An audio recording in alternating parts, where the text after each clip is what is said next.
Okay, welcome everybody. What I want to do is talk about something really exciting and life-giving, which is the fact that we're all going to die, and that it is really a lovely thing to be prepared for instead of trying to, well, escape from.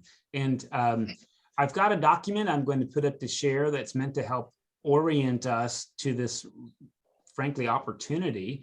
But first, I want to talk a little sense and then maybe answer some questions as well, if you have any. So a lot of times what I hear from folk is, well, I don't really want a funeral. And I want to disabuse you of that notion, because the funeral is not for you anyway. You'll be dead. It's for everybody else. And so it's not really fair to decide what other people need.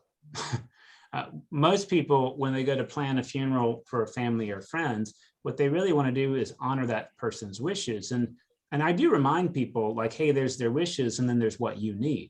So for example, if mom wanted communion and nobody's going to take it, let's just not have it, because I don't need to have communion by myself up front. So there's always this kind of conversation that we get to have, but it seems really, really important just to sort of remember that what families really want are to know what you would like.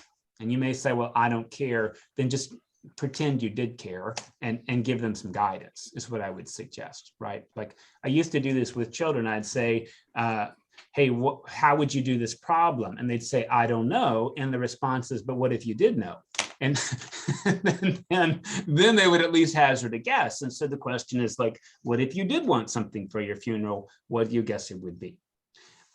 So what I want to do is kind of walk through a guide that we put together both at my last church and here, and sort of how that looks. I want to talk through a couple of options about like what happens sort of with our final remains, if that makes sense. And then again, I want to have some open question time. So the thing I'm going to do is share my screen with you. And this is a funeral planning guide that I had linked in the website and that lives in the newsletter, sorry, and that lives on the website all the time.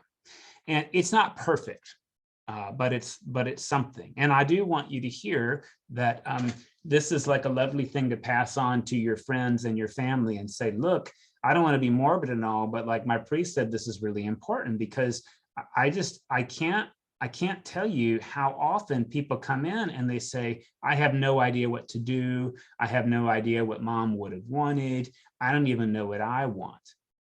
And so like, I'll just tip my hand a little bit too and say, my wife has no idea what funeral I would like, none. And that's largely because she doesn't go to church, and we interact with different people like in our circle of friends and mentors as well, right? So when it comes to like, who do I want to do readings and like, what hymns would I like? I mean, she would be absolutely clueless, except I have this down in my firebox where I keep all of my other things. So I do want to share with you what I've got and its limitations and its help. And at any point, interrupt me by just turning your mic on or raising your hand.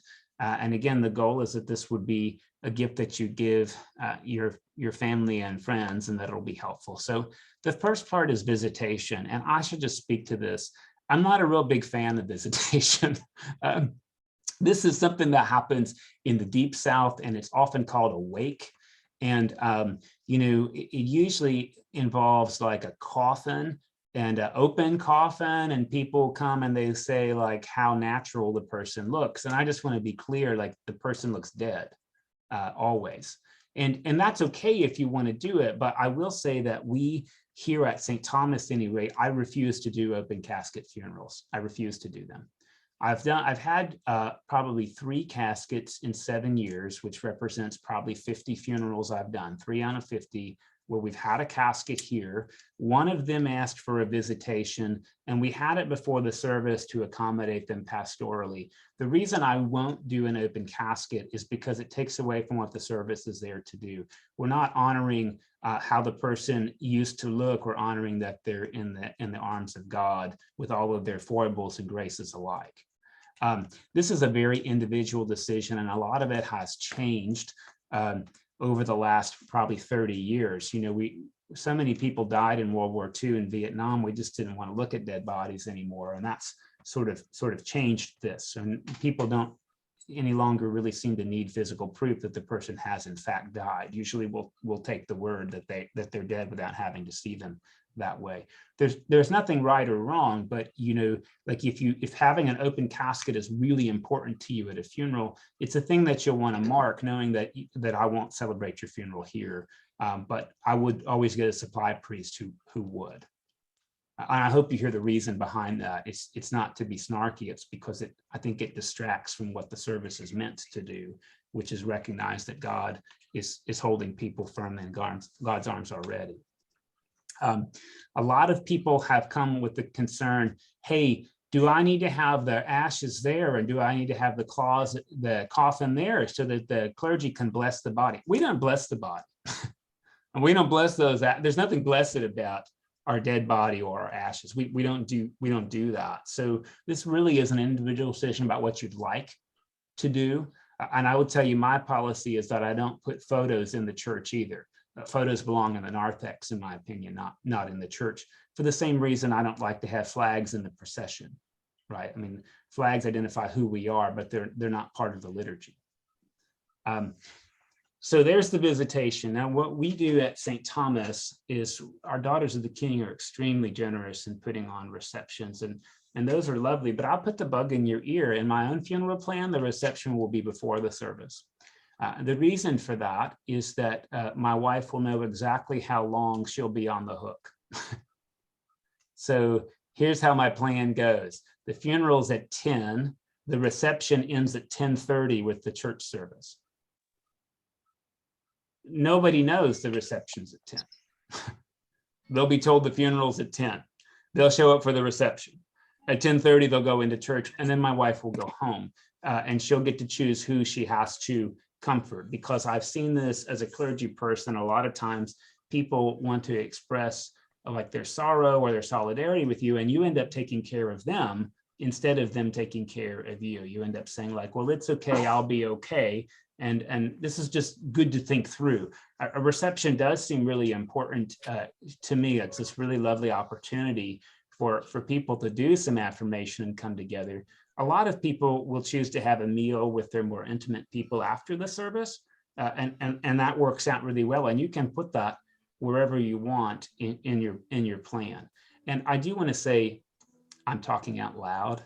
I'm just sort of brainstorming, and you make your own plan. That's what we're here to do. Let me pause on visitation and see if there's any comments or thoughts. I see Jim's got his mic on, so maybe Jim wants to weigh in.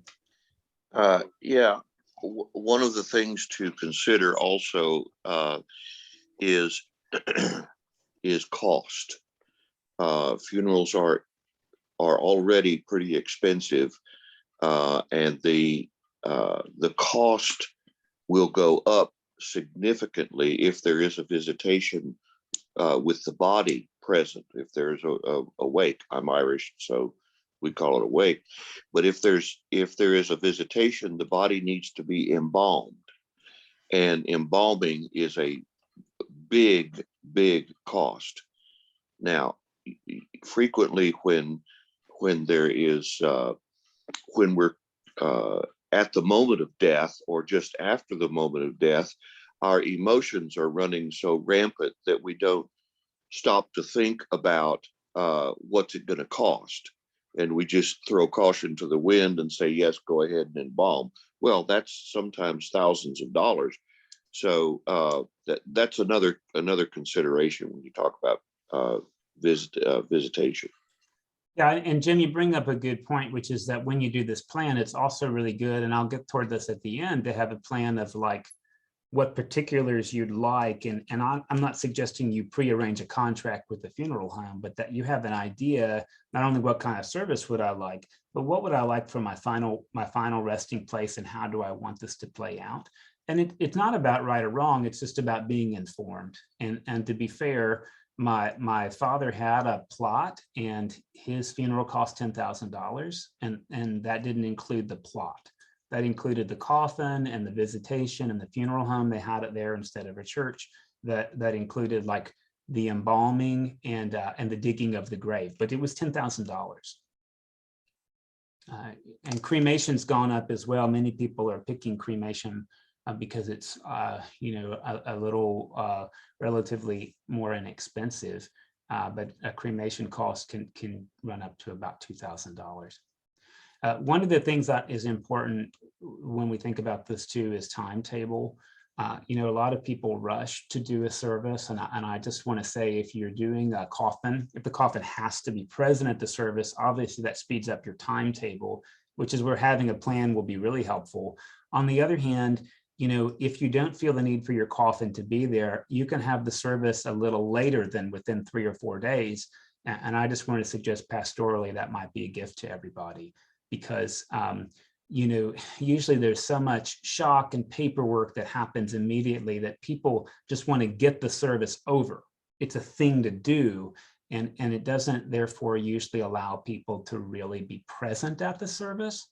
And the goal of the service, my opinion, is to do something very spiritual and meaningful, which is to be present and both accept the bittersweetness that God has this person, and then I'm not going to see them alive again. So being able to do those two things has felt really important to me. And it goes with my plan of cremation, although I don't need my urn at the service, but to allow my wife to actually sit there and be there in the service, instead of thinking like, oh, I've got to do this and this and this and this and this checklist, and I got the service like done. I don't know if that makes sense to you, but I want to raise that up as a planning strategy. It's going to sound silly when we talk about the time of the worship service, but you do want to think about whether or not you want to feed everybody or not. So I recommend 10 or 2. An 11 o'clock service is going to put you on the hook for a meal. I just be prepared for that, So typically that's what we think of. And again, some people say, well, I don't care what day it is, so we'll just do it on a Thursday. And just be mindful that, again, the service isn't for you. It's for people who would, the need to say goodbye to you in a holy space. And so like evenings and weekends do help with that. Communion is this choice here, and I want to share, this is not even true. I'll offer communion anywhere. This is a standard form, but I'll offer it anywhere.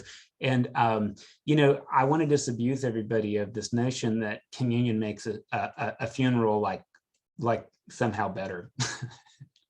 There's no magic in communion. I mean, for those to whom it's meaningful, it's like nourishment for the grief process.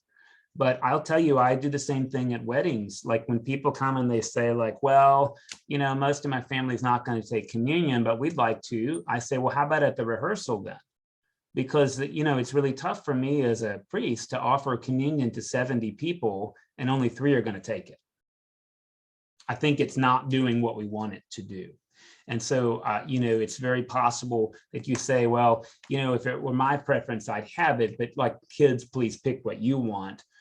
Because depending who's coming, they honestly, they may or may not feel comfortable doing it. This happens when I do either funerals for a Baptist group, I call them tourist funerals, or for a Roman group, and I do them equally. It's because both groups feel really uncomfortable taking communion here in the church. I'm glad to do it because Mom wanted it. It's just mindful, like what do you want the participation to be?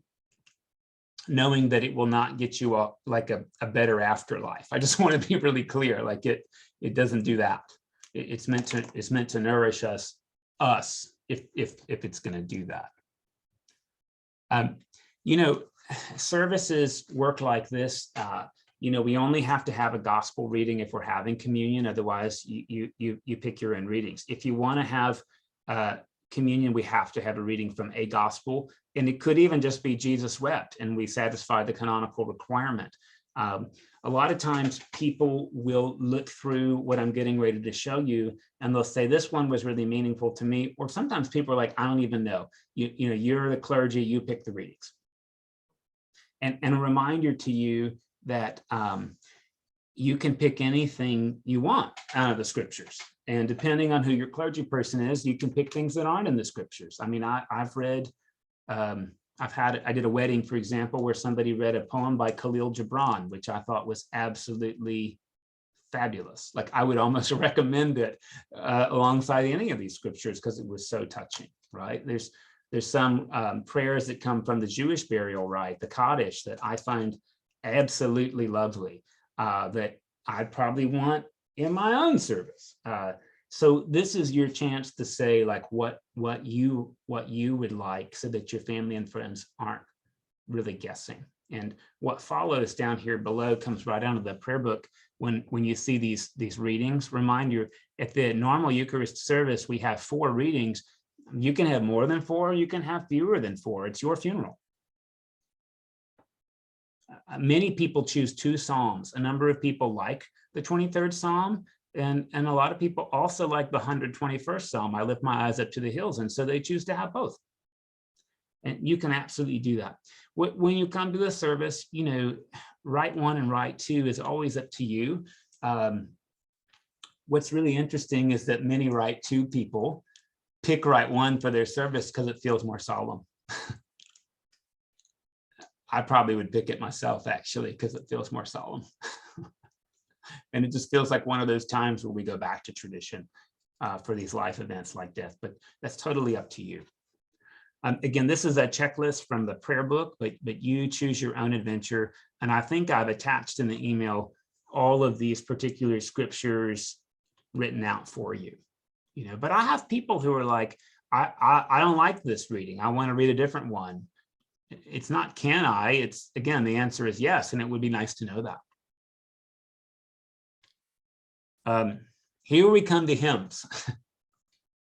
And look, this is really lovely sometimes that people really love hymns, and sometimes their family aren't churchgoers or Episcopalians, and so they want like 7 hymns and the priest is the only one singing them. And I just would suggest to you that may like not be super joyful. Like you may want to really consider whether the people coming to your funeral will sing these songs or whether you would like a soloist. I don't know if that makes sense. And as always, depending on your clergy, some clergy will tell you, I'll only allow hymns that are in the 1982 hymnal. That's not this priest. That's not my rule. I do suggest you not have Highway to Hell at your funeral, unless you're excited about that, we could talk about it, you know, but in general, I wouldn't pick that one. But, you know, I've had people choose things that don't show up either A, in our hymnal or in any hymnal, and it makes sense to me and to the family. So this is your chance to kind of choose that. But like I say, I think it's really good to think about your context and whether or not people will sing. I am a big recommender of having a prelude and a postlude as people gather, because it really helps them to just collect themselves for what that's worth. So, you know, it's not like, do I want hymns or no music? It's, do I want hymns or solos? Do I want a prelude, or do I also want hymns and solos? I hope that makes sense. This is a really important thing. I can't tell you how important it is, this thing, eulogy. And a lot of people get really uncomfortable with this because we have this false assumption that a eulogy is where we talk about how good the person is. And I just want to suggest to you that's an opportunity, but the best eulogies in my experience talk about the person. The best ones talk about the person. I don't want to say warts and all, but I want to make sure you hear warts and all, because there's nothing like more spiritually traumatizing to go to somebody who is a chronic abuser and hear how good they were. It is not a service to their family. And I will tell you, every priest does this different. If I don't know somebody, I don't talk about them. Some of my clergy sisters and brothers make it their mission to interview family people so that they can talk about the person that's died. I don't feel compelled to do that. That's what the eulogy's for. And I'll tell you, you know, that sometimes people don't feel comfortable getting up and talking, so I will read what people have written. And I warn you that the worst, absolute worst eulogies are the ones in which people are like, oh, I'm just going to get up and talk about Tom. My rule is, no, you're not. you're going to write that in advance, not because I need you to read it, but because when people get up and talk off the cuff, unless that's like what they do for a living, usually what they do is talk about themselves instead of the person who's died. And this is really important. The eulogy is not about the speaker, it's about the person who's died. The worst funerals I've been to talk about what that dead person did for me instead of who they were. Carol and Judy's kids did arguably one of the better eulogies I've ever heard, because I got to know Dwight in a way I had never met Dwight before. And I still remember what I learned from the eulogy was that Dwight went out to buy Carolyn a blue car, and sure enough, he bought a brown one because he was colorblind, but that car looked blue to him. And he didn't bother asking. And that was Dwight. And, you know, I'm sure at times it was grating, but, you know, it's interesting, like having done this, the things that we often experience as grating are the things we'll miss the most, because that's what made the person the person. And it wasn't just that the kids talked about Dwight in the car. What I learned from the kids is how tender they experienced their father. And I didn't know that. I didn't know that. So I learned that at the funeral, and it was a lovely thing to learn. The Needlers did the same thing when they wrote about Jim. They wrote this eulogy that was just amazing. It was full of stories. There were jokes in it. I mean, if you knew Jim for 2 weeks, you knew Jim. I mean, the guy was himself all the time, and it was about the guy. You know, he was neurotic, and he was social, and he was thoughtful, and he could be harsh, and he could be sarcastic, and I dearly miss the man. I mean, he really was an incredible guy, Jim Needler. I see Jim McGill's going to weigh in. One of the things I want to say is we're not going to prevent anyone from dying between now and August. So you should know that I do not do eulogies in the service. Like Mike said, I will read one if someone wants to write one. I'll be happy to read it. But my job in the service is to preach a sermon, and the sermon is a proclamation of the gospel. And so and remember that the gospel goes on whether we are alive or whether we have died, or grandma is alive or has died. And so my work, and I will do this in addition to a eulogy, I will do a sermon, and the sermon will be the proclamation of the gospel. That doesn't mean that I won't mention the person who has died. I certainly will, particularly if I've known them. I will certainly fold in the ramifications of the gospel in this person's life, or how the gospel has been amplified or shown forth in the way this person died. But it's not my job to eulogize the person who has died. And as Mike said before, the best eulogy, well, in my opinion, the best eulogies take place at the reception, whether the reception is before or after the service. The very best eulogies take place in discussions and conversations with the people who have been left behind, and with family and friends and that kind of thing, in remembering the good things about the person who has died. So my job is not to do a eulogy. I will read one, but I won't write one usually. I mean, unless it's someone whom I knew intimately, but I will preach the gospel at the service. Yeah, and similarly, that's all I will do, unless I did know you. And I think it's hopefully helpful to hear the phrase this way. A lot of times when people approach a eulogy, what they do is they present an obituary, and they say, here's what the person did. And I think the real way to hear this, if you're ever called upon to write one, the eulogy really is an invitation to say, what do you want to remember about this person?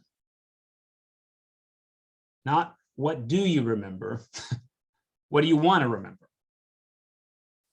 And so, like, I went to a military funeral for a 3-star admiral in Coronado. There were 500 people at that service. There were people standing in the courtyard because we only sat 300 uncomfortably. And the eulogy was about what Ed Martin had done in his life and how he'd been in the Hanoi Hilton and how he'd responded to be a Rear Admiral, a 3-star. And that was about Ed, but it wasn't Ed. Sometimes in cases like that, it's even hard to have a eulogy, right? Like Betty Ann Kraft chose not to have a funeral for Chris Kraft, chose not to because she didn't want a circus here. So there was not a eulogy. There was a service for 18 people, and that's what she wanted, even though when Betty Ann died, we were able to have a fuller service, right? But the eulogy is really important, my opinion, since I'm not giving one, because it reminds people who we're giving to God. And if we don't, people will say, well, I don't want a eulogy in my funeral because I don't want people talking about me. You won't be there. You won't. So if there's someone you feel like knows you, it's good to tell your family who that is. You don't have to say to your brother or sister, hey, when I die, will you give the eulogy at my funeral because I'm writing my funeral plan? But it is really nice if you could guess for your family who you would like. Now, I'll tell you, I have a tumultuous relationship with my brother, but his name is on my funeral plan, which will probably bother my wife. And I debate, like, every time I talk to him on the phone, should I take him on or off the plan? But I'll tell you something really interesting is that even though we have a tumultuous relationship in a number of ways, like my brother knows me very well. And he knows me in ways that other people don't. And I went to my father's funeral in which I felt I could not speak and heard my brother give a eulogy in which he did speak. And it was helpful. And so I don't need somebody who's going to sing my praises, because the truth is I'm me. And if I'm really honest, what most people will miss when I die is not my productivity, but my neuroses. I just want to make sure you hear that. That's what we miss.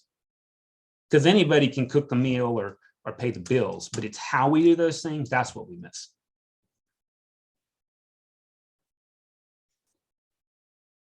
I know I'm just walking through this, but let me just check in and see if there's any questions about this.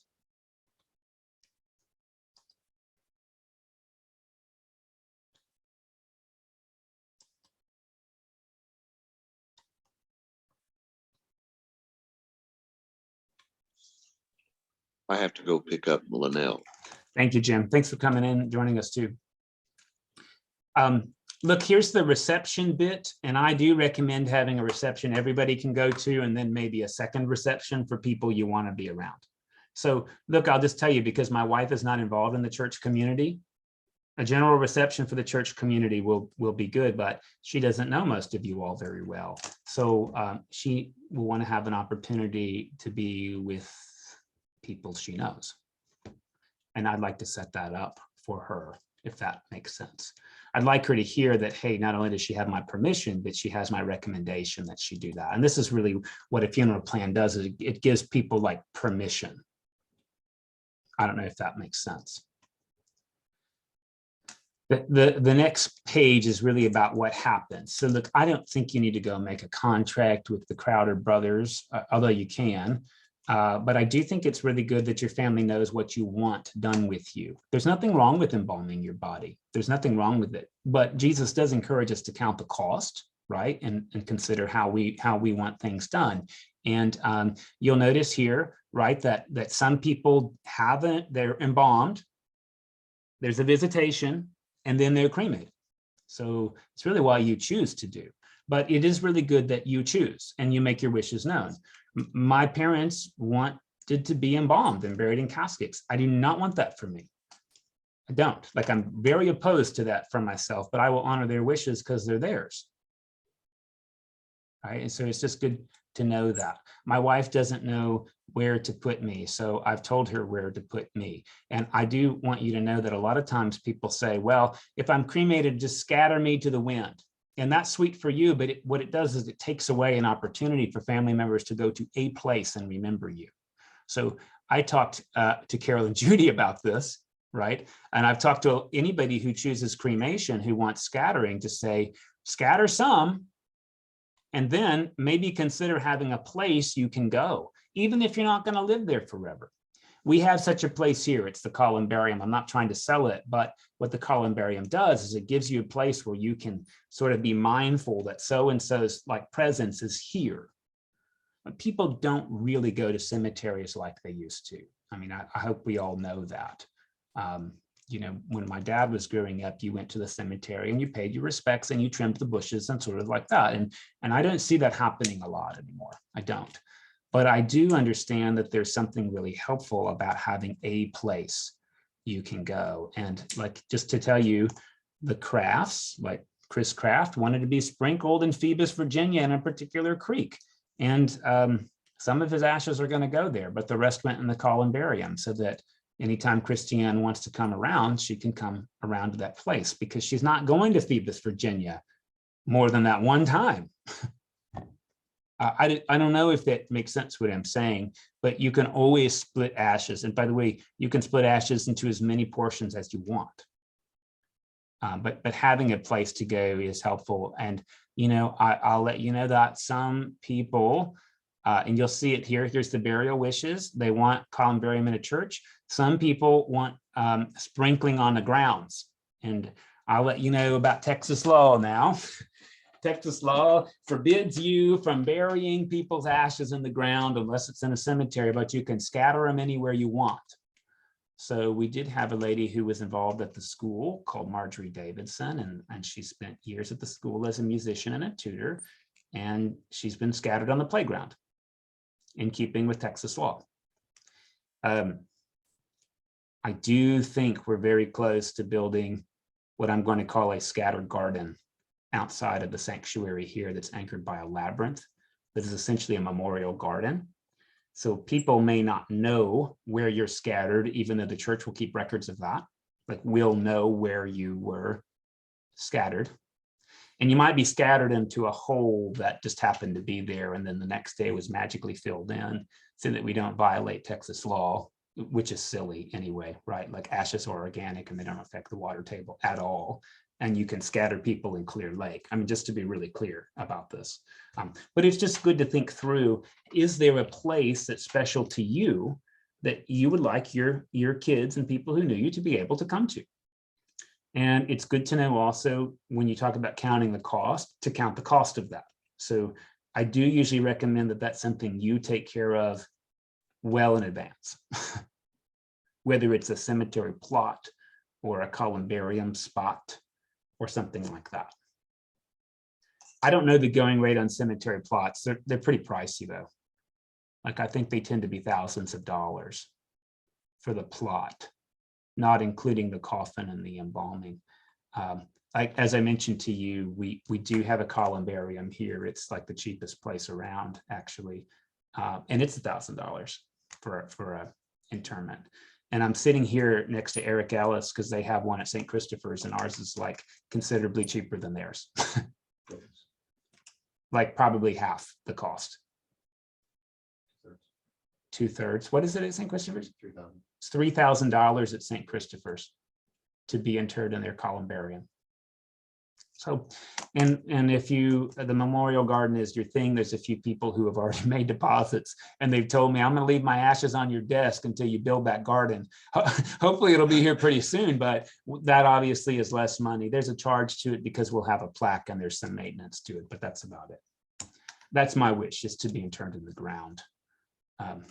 Yeah, you know, that's me, but we all do different things. Look, this grave marker thing is a thing, and it's going to sound funny, but my mother really struggles right now. Like, what do we put on Dad's tombstone? And as engraving gets more and more, you know, like fancy, you can carve photos. I mean, I don't know if you've been to a cemetery lately, but like, some of these tombstones are pretty darn ornate.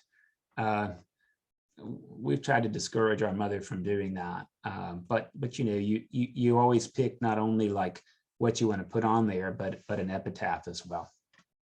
You know, like father, spouse, veteran, whatever you choose to put there. Military honors are important, but we don't do them in church, and that's really important. We don't present flags to people in church. That happens graveside. A different priest might allow that in church, but this one will not.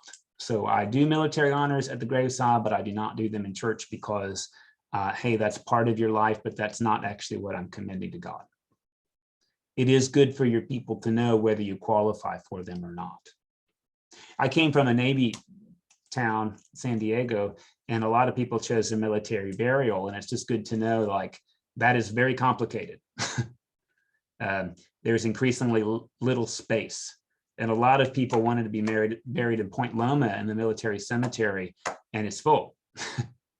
I'm talking, it doesn't even matter what your rank is. It's difficult, increasingly difficult. So it's just kind of good for your family to know that if you choose a military burial, it might be months before that happens. Pallbearers obviously only matter when there is a coffin and a burial. And I do want you to know that a lot of people choose not to have a graveside service. If that matters to you, pick it. A lot of people go to church and then they leave. And then maybe only the close family will go to the graveside.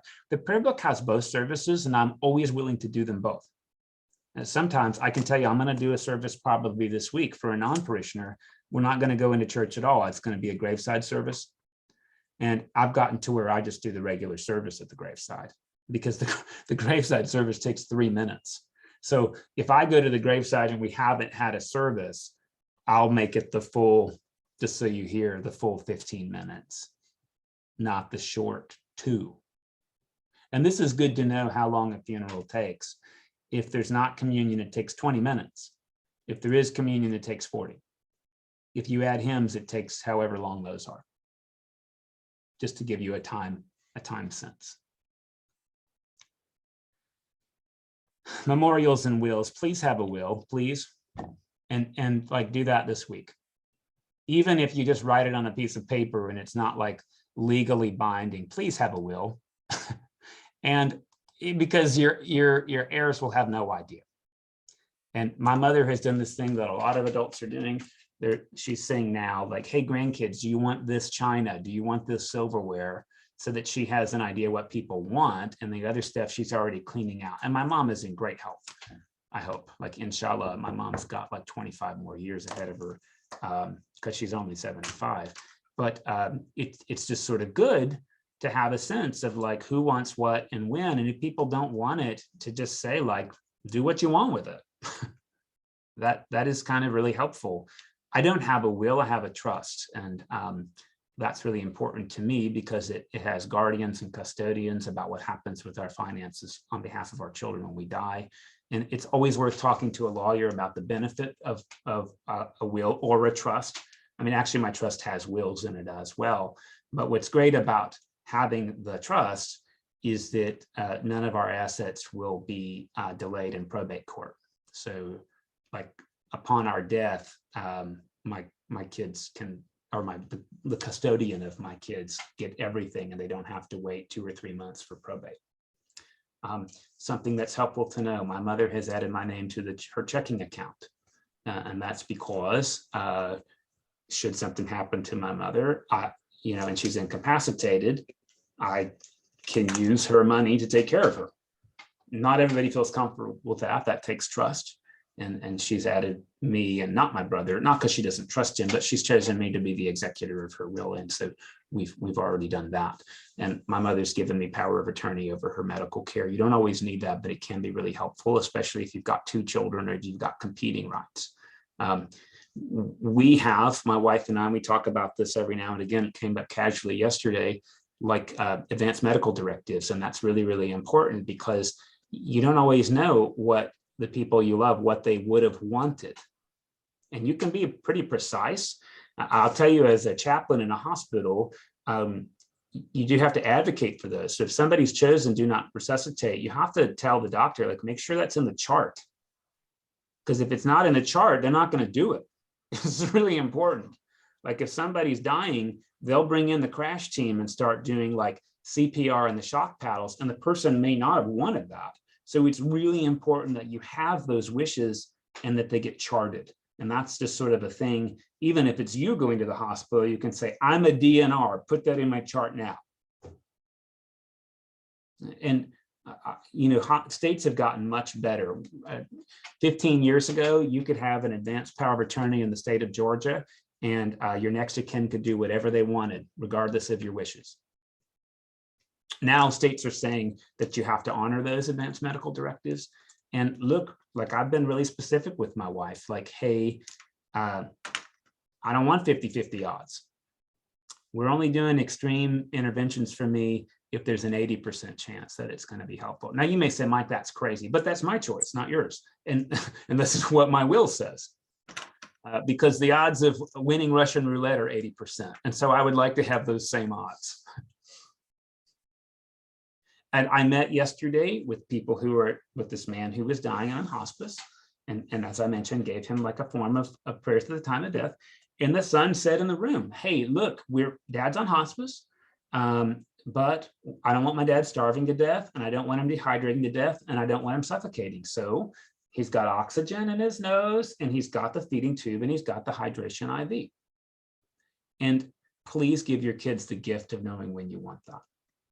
Because there's nothing more nerve-wracking as a kid or a spouse or a parent. Parents are different. Parents we pick, and inshallah we never have to pick that. But it's good for your spouse to know what you would want, and you can be very specific in that document. You can say, "Listen, if I've got Alzheimer's, like I don't want any medication. If I've had a stroke, or you can say no ventilator, oxygen is okay. You can say I don't ever want a feeding tube. Like, you can say that, but like let that be known, because I mean, as a clergy person, I can tell you when people have to make that decision and they don't know what the other person wanted, it's very disorienting, and there's a lot of grief and shame and wrapped up in that.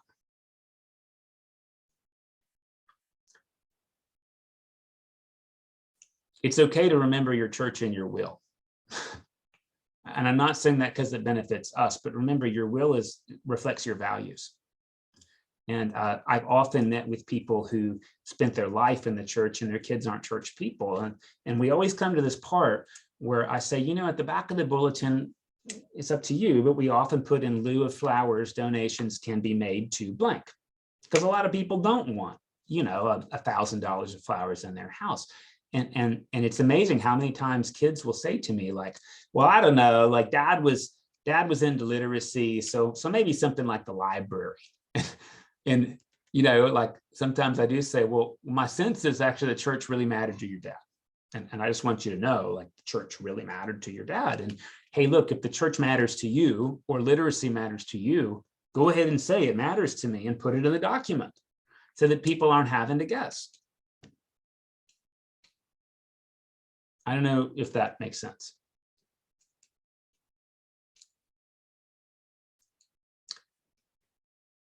I think I've gone through the whole guide. Hey, Mike, Please.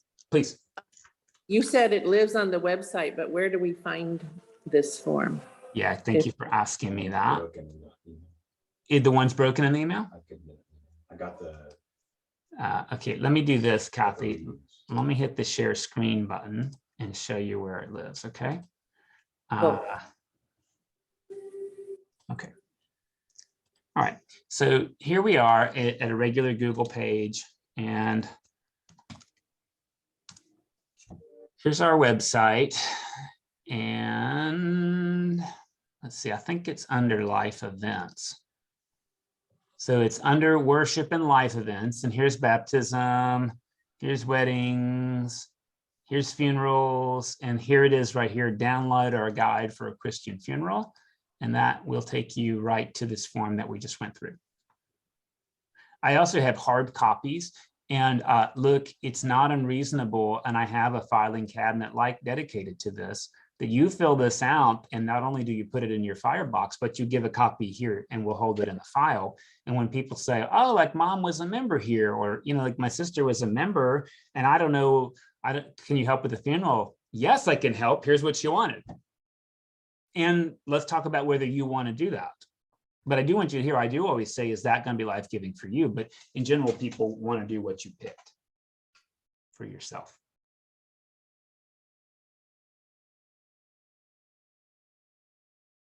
I don't get to pick who gives the homily at my service. And you probably won't get to pick that either, unless you're willing to fly somebody in if they've moved out. You know, that can happen. And you can always put that. Like some of you had a really good connection with Jim Smalley, and hey, like maybe you want Jim Smalley to do your homily. Won't bother me at all. Like I'm happy for Jim Smalley to do like some of the homily here. That's fine with me. I don't get to pick one of the bishops is going to do it. It'll probably be Hector, not Andy. I would probably rather have Andy do it, but Hector's a nice guy. But I will pick my eulogies, and you get to pick that as well.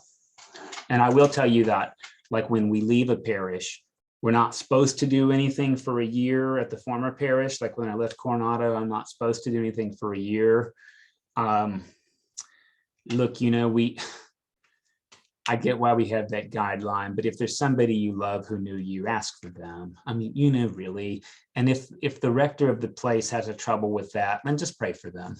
You know, like just pray for them. Don't hate them, but pray for them. I mean, if you said to me like, hey, I really want Joel Osteen to do my funeral at St. Thomas, I'd probably say, I don't think he's going to do that, you know. And I'm going to reserve the right to preach after Joel. But like, if that really means something to you, then by all means, you're going to get Joel here. Like, it's your funeral, it's not mine. So I don't know why we want to be proprietal about it. But like I say, if there's somebody, you know, look, I've only been here 7 years, but you've maybe been with a priest that was 20 years, or like they baptized and confirmed you, and that's who you want. Name that. Like that's good.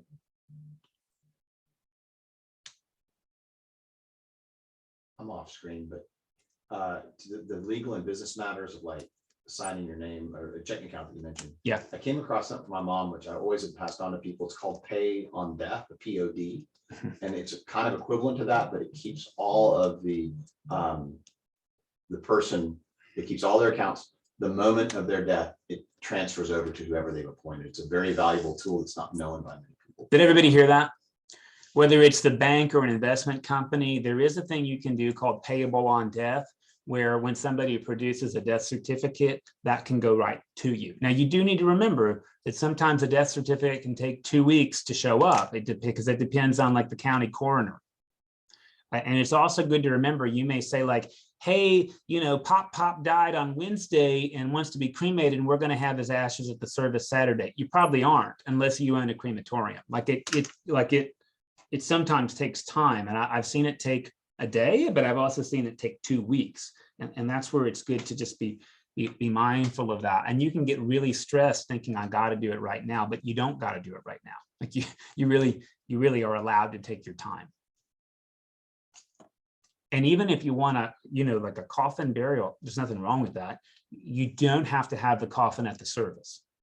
So you can go to the graveside and then you can have the service later, so that you're not having to just rush. I hope that makes sense.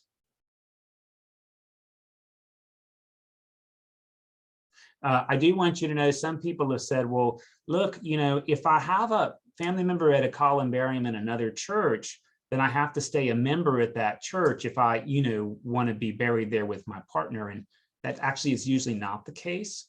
It's not the case in this diocese, according to the contract, but it is good to know that, like, let's pretend that your spouse or your mother's interred at the last church you were at, like Emmanuel in Houston. You can be a member at St. Thomas and still go to Emmanuel Houston and in that columbarium, if that makes sense. A lot of people ask about pets. So the diocese forbids me putting animal ashes in the columbarium, but not scattering them in a memorial garden. And I just want to be really clear. And some people say like, well, that's silly. It's just a dog. It wasn't just a dog to you when you had it. It was a member of your family. And it's important to be like mindful of that. My opinion anyway. I don't know if this was helpful. And I don't know if there's anything else that you're wondering.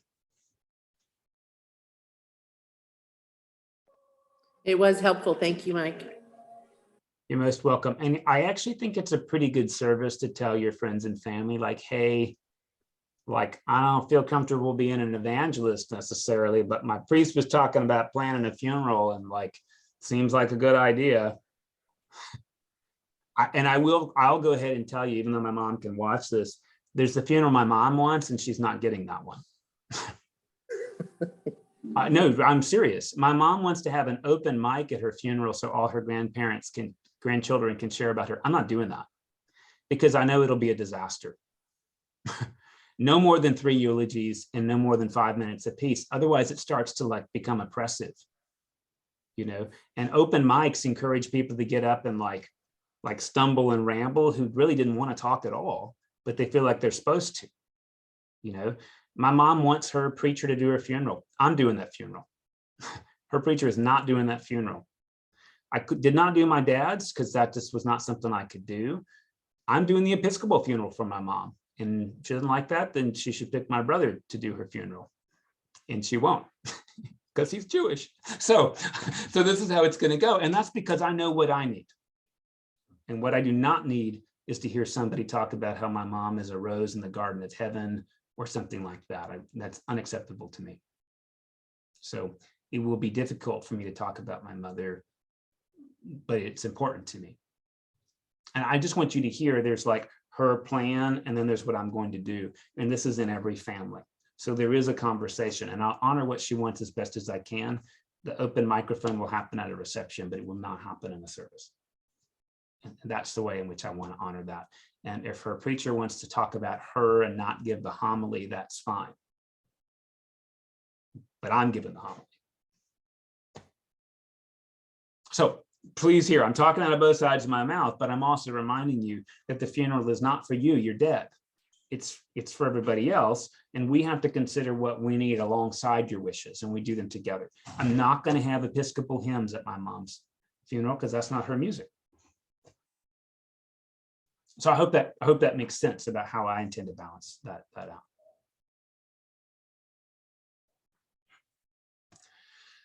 Okay, now that I've said that and it's recordable and my mom can hear that, she might think about having a different person schedule her will. Thanks for joining me this morning. As always, if you have any questions at all, or like, hey, you said this and I'm just wondering about that, please don't hesitate to let me know. I mean, again, like I see people in a state of like catatonic panic when this happens, and it's a ministry to them and to us that we choose our values and we say, this is what I'd like, and this is what I've already done in preparation. So you don't have to make decisions you're uncertain about. So I do encourage you to do that as a Lenten practice if you've not done it yet. Thanks everybody for joining, and I will see you soon.